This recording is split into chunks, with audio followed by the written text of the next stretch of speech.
What's up guys, Tim Little, Matt Allen, welcome back to Tactical Bassin. Today we are talking springtime fishing, spring topwater fishing, and how to know when you need to start throwing topwater.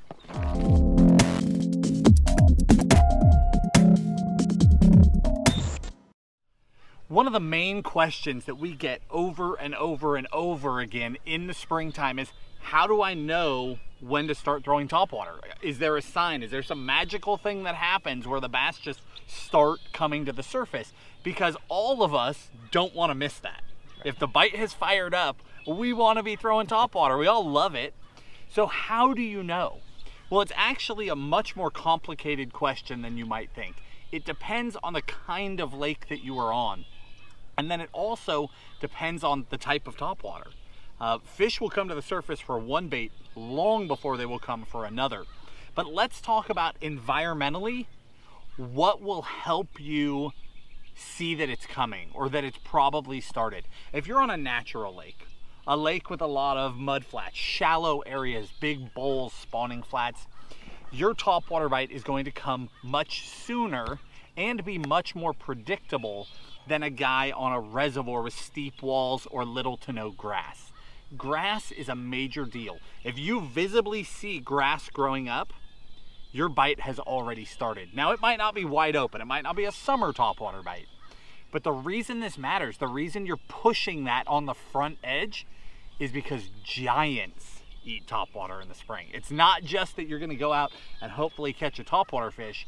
You're probably going to catch your biggest topwater fish of the year in those first few bites that you get. So if you can visibly see grass coming up, it's probably begun. You should be throwing topwater. Another telltale sign, if you live farther north, because there's a reason we're doing this video now. Some guys in the south, they're already sight fishing. We're somewhere in the middle. Some of you guys in the north, it's still iced over. We understand that, but we want everybody to be prepared. So if you live farther north, you look behind us, see how all the vegetation here is dead? Well, it's warm here today, but we're still going to get a couple more snows before our fish spawn. This is a false spring that we've got going on. So all our vegetation is still dead. But as soon as this starts to turn green, as soon as the new tules or bulrushes start popping up, it's time to look. And then another tip for you. The first day that you're out here like this, in a t-shirt, in a sun shirt, you don't need a hoodie, it's time to try. It's really that easy. You're looking for those telltale signs. Now, reservoirs are more complicated because you don't have that grass popping up necessarily. You've got clearer water, the fish tend to sit deeper. If you start seeing bait fish activity on the bank, you know, in the morning, little bait fish are up there popping, it probably already started. You're probably late to the game. So sometimes it's just worth trying. First thing in the morning, get up there and try. And then before you go home at the end of the day, when the sun has been up beating on the water and it's at its warmest for the day, try again, even if you didn't get them in the morning. And then when you get that first bite, it's go time. That's not a random bite. It may be your only bite because, again, not all the fish will suddenly eat a topwater, but it's the big ones. So when you get that first bite, put that topwater on your deck every day after that and continue to try it. Yeah, I think that's great information. The only other key piece I would think would be water temperature. Yeah. Water temperature, your high 50s, low 60s, depending on where you're at, that's when you should really, you know, obviously with everything else that Matt talked about, really start thinking about throwing a topwater and start off with a bigger bait, you know, something that's a 6-inch bait, maybe a little bit bigger, slower, that has just a bigger presence. You know, the water's colder, so you have more drawing power from there. Start with the big ones and then go down. Right. But I actually pulled, we're in Matt's boat today, so I actually went through and pulled out his top water box and was looking through it. So I'm gonna go over a few baits and kind of why we like throwing those specific baits. And right off the top, you can see in here, pretty much there's 4 categories.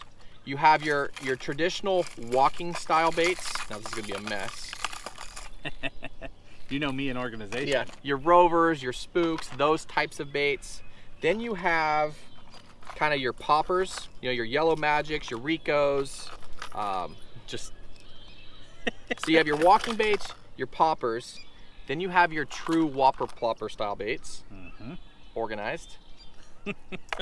And then there's kind of a mix, which Matt, I'll let you talk about these because I know you love throwing these. These are actually a combination of a walking style bait, but has that popper cupped face on it. And the benefit of those is that they don't move a lot. They don't cover a lot of water. As you're early into the season and that water temp is still on the the lower end of the spectrum, you don't want a fast moving or a wide moving bait. So that cup face really slows down that movement and slows down the distance that it covers to you. And I really think that's where those shine. You can add to that. When do we get to those, or do you want to do it now? No, go for it. We'll come back to it. So right off the bat, one thing I don't see in here is going to be some sort of wake bait. And I think both of us, or at least myself, if I'm starting early in the season, I'm going to throw a bigger bait. Like I said a little bit ago, I will go with a slow wake bait. Just has that bigger profile, really has a lot of commotion on the water, and has a lot of drawing power, and you will get your biggest bites, like Matt said, early in the season on those bigger baits. Yeah. Now, as we move through the season, got me. As we move through the water temps and stuff, that's when I'm going to start switching to a more aggressive, a more walking side-to-side slashing bait. And the River to Sea Rover, we've done tons of videos, topwater videos on the past on these baits, but that is a staple in our arsenal. Down below in the video description, I will link other key baits in each of these categories that I talk about that really stand out in our arsenals. But the Rover is a great bait. Again, that real side-to-side action, you get that real good sound. It's just a phenomenal bait to start with when you get into that little bit warmer water. Now, as far as a popper is kind of it's an interesting bait because it's a lot smaller profile. It's more of a finesse-y style topwater, but big ones eat it. Right. So when you have an area, you know where the fish are sitting, or you have an exact spot that you want to fish with a topwater, and you fire this popper out there, you can bloop, bloop, and just let it sit. You don't cover a lot of distance, and you can just let it sit there above their head and really either irritate them or get them to commit. With a walking style bait, every time you hit that bait, it comes forward just a little bit, and eventually you're out of that target zone. Where a popper, smaller presentation, and you just can really dissect that key location that you want to fish. That's where the popper really plays into our arsenal. And then the actual whopper plopper. I mean, it's its own category because it works so well. Comes in three different sizes, 90, 110, 130, 4 different sizes, 190. Depending on your fishery and the size of fish you're targeting, go anywhere from the 90 all the way up to the 190. The 110 and the 130 are the more traditional. There's 5 sizes now. Average size. 75. Oh, yeah. Just great bait. So they're their own category. Again, that's a bait that you fire out, you're covering a lot of water, you're looking for more active fish. Yeah, really, the whopper plopper completely screws up the entire topwater theory. Yeah. They just eat it. Yeah. That's why it's in the box. It's such a different sound than anything they've ever seen up until now. They just continue to pound on that thing even when they shouldn't. It doesn't fit the bill, but it works in the spring. And then I'm gonna talk about colors real quick, and I'll let you talk about these, or do you want to? Yeah, no, you're So doing colors, great. I keep it fairly simple. Typically, some kind of chartreuse, some kind of like bone. We really need to get some kind of bone, and then natural, either a bluegill or a shad pattern.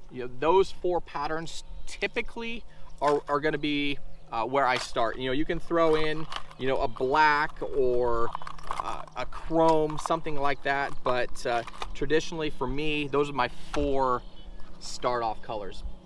Some kind of bone, chartreuse, some kind of chartreuse, iridescent maybe, and then bluegill and shad or some kind of other bait fish is really all you need to get started throwing topwater this spring season.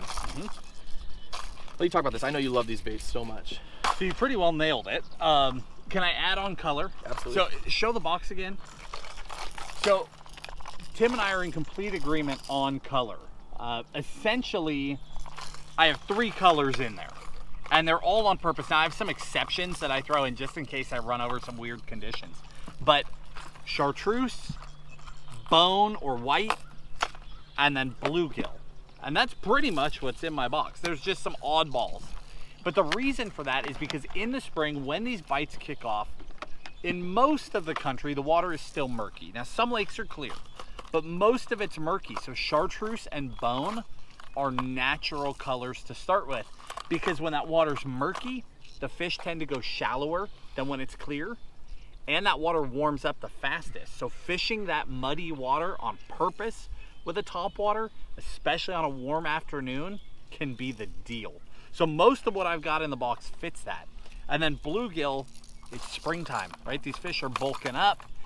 I hate, I've said this over and over, those big bluegill profile baits, but I will not deny that they eat bluegill. So I take narrower profile baits in bluegill colors, and that's what I prefer to throw. Now, circling back to this bait, this is a bubble walker, and it comes in a couple of sizes. This is the biggest one.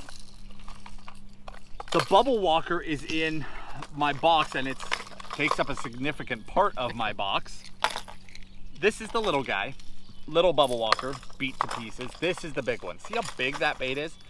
And it's not only long, let me see, like a rover or vixen or something like that.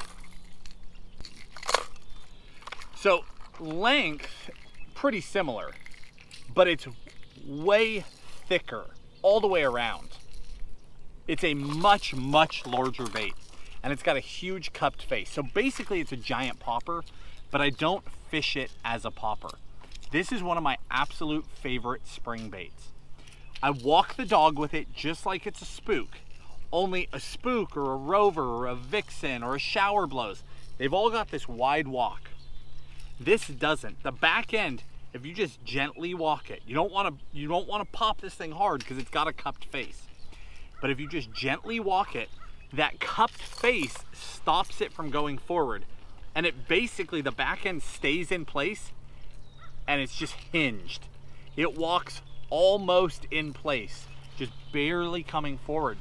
So it's a big profile, tons of movement without ever getting off the top of the fish. And it's really hard for them to resist that. So when they're first willing to eat, that bait is so slow and so big and right on top of them, I get giant pre-spawn bites on that thing. You touched on water temperature, which is great. The other thing I want to add is the shallower the fishery, the more likely that that topwater bite, regardless of water temperature, will be firing before the spawn. True pre-spawn, they're already eating on top. Your steeper walled fisheries, your deeper canyon lakes, the bite really takes off at the spawn or after. That's another gauge of what's going on. But those shallow water fisheries, they go way, way before, and you don't want to miss that opportunity. Did I miss anything? No, the sheer walls he's talking about, those reservoirs and stuff, if you get there in the late afternoon when that shade line comes closer to the wall itself, it really kind of corrals those fish and you can fish that shade line, and that's where you're going to get a lot of your bites. Yeah. But yeah, that is, you know, it is warming up. I'm in shorts and a sun shirt today. Crazy. It is getting, we're almost there. You know, like Matt said, guys in the south are already sight fishing and stuff, and the guys in the north are still in their ski jackets. But it's coming. So we wanted to do an early spring season topwater video, just kind of go through the baits and the different styles. You know, obviously there's a million different topwater baits on the market, but the categories, these are the categories that we have a lot of confidence in this time of the year. So yeah. Well, yeah, down below, let's link like half a dozen of our favorites. Like, we'll keep it pretty simple, and why we use each one, and then favorite colors in each one of those to make it simple for you if you want to get out there and try and get on that bite early, because again, you're fishing for a bigger fish. It's worth doing. You'll catch less fish, but it's worth doing. And again, those bigger fish are going to come on the bigger profile baits, the baits that are slower coming to you. So don't use those real aggressive or buzz baits or whopper ploppers this time of the season. Use those bigger, slower baits that are, again, I hope I'm making that clear. The distance that you're actually coming towards the boat or shore, wherever you're fishing, not side to side, but the actual... Right, a buzzbait coming in a straight line is flying towards Right. you 10 times faster than a bait that's back there walking. Exactly. And not going anywhere. Yeah, so you're gonna get a lot more bites this time of the year throwing those style of baits. Hope that makes sense. As always, guys, we appreciate you. If you learned something from this video or you liked it, please give us a thumbs up. And remember to subscribe to our channel. We're doing 3 videos a week for you, strictly teaching to help you guys catch more bass. As always, guys, we appreciate you. Have a good one.